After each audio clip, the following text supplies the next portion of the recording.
ఈ శివాలయం వెళ్తే చాలు, ఎలాంటి దీర్ఘకాలిక మొండి రోగాలైనా నయం.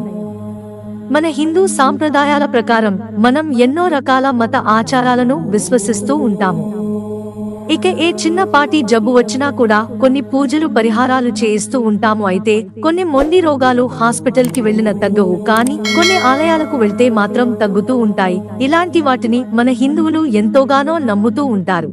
ఇలా ఎంత మొండి రోగాలతోనైనా బాధపడేవారు ఈ ఆలయానికి వెళ్తే నయం అవుతుందని తెలుస్తోంది.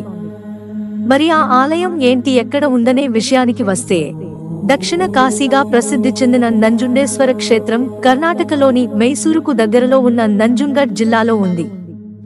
ఇక్కడి శివుడిని శ్రీకంఠీశ్వరుడు అని పిలుస్తారు. ఈ ఆలయంలోని శివలింగం గౌతమ మహర్షి ప్రతిష్ఠించినట్టుగా ఈ ఆలయ శిలాఫలకాలు చూస్తే అర్థమవుతుంది.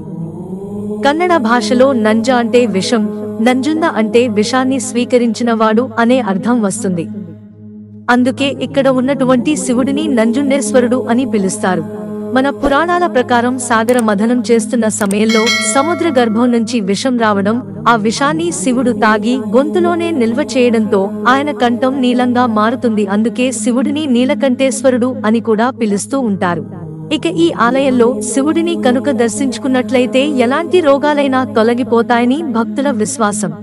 ఈ ఆలయానికి సమీపంలో ఉన్న కపిల నదిలో స్నానం చేసి వచ్చి నంజుండేశ్వరునికి ఉరుల్ అనే సేవ చేస్తే రోగాలన్నీ నయం అవుతాయని నమ్మకం.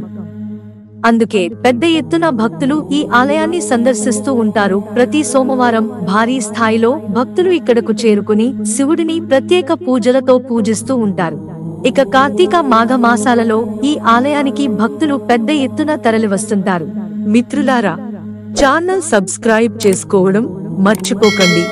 ధన్యవాదాలు.